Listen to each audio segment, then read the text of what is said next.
উত্তর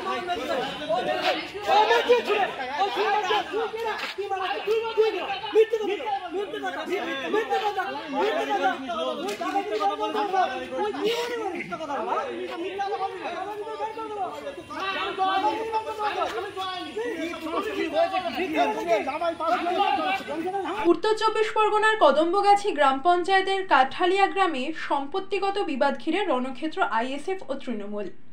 আইএসএফ পঞ্চায়েত সদস্য রফিক আলী এবং তৃণমূল কর্মী আবু বক্করের মধ্যে বচসা গড়ায় হাতাহাতি, বাঁশলাঠি নিয়ে হামলা।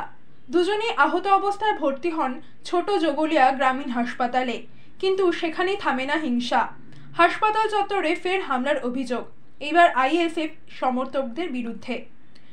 তৃণমূলের পাল্টা অভিযোগ, হামলা করেছে আইএসএফ। ঘটনাস্থলে পৌঁছায় দত্তপুকুর থানার পুলিশ। উত্তেজনা নিয়ন্ত্রণে তৎপর প্রশাসন। সম্পত্তি নিয়ে বিরোধ এখন রাজনীতির লড়াইয়ে। আতঙ্কে এলাকা জুড়ে ছড়িয়েছে উত্তেজনা। মাটি কাটছে বলেছে বলে তাই মারধর করে চাপবাজি। পঞ্চায়েতের সদস্য খুব মারধর করেছে, চোখ মুখ ফাটিয়ে দিয়েছে, মারপিট করে শুধু ইট দিয়ে শুধু মেরেছে, কাদায় ঘুষেছে। কারা মেরেছে? চাচা। কি করে? রাজনীতি করে। কি রাজনীতি? ও সব রকম রাজনীতি। আমি তো জানি না আমার শালা এটা। হ্যাঁ, কি হয়েছে? মানে একজনের জমি বেচে। হ্যাঁ, জমি বেচার পরে বলছে মিষ্টি দেয় না, মিষ্টি দেওয়া বলছে তারা 20 মিনিটকে মিষ্টি দিয়ে দে। দেওয়ার পরে বলছে কেন বিষ মাখাবো, বলছে মেরেছে সব। এই তো ঝামেলা হয়েছে। কারা মেরেছে? এটা মেরেছে চাচারা মেরেছে।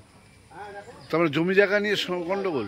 জমি জায়গা এরা বেঁচেছে তাদের রাগ, তাই করে তো এরকম হলো। কোথায় বাড়ি? কাঠালিয়া। কোন পঞ্চায়েত এটা? এরা কদমাছি পঞ্চায়েত, 1 নম্বর পঞ্চায়েত। আপনার নাম?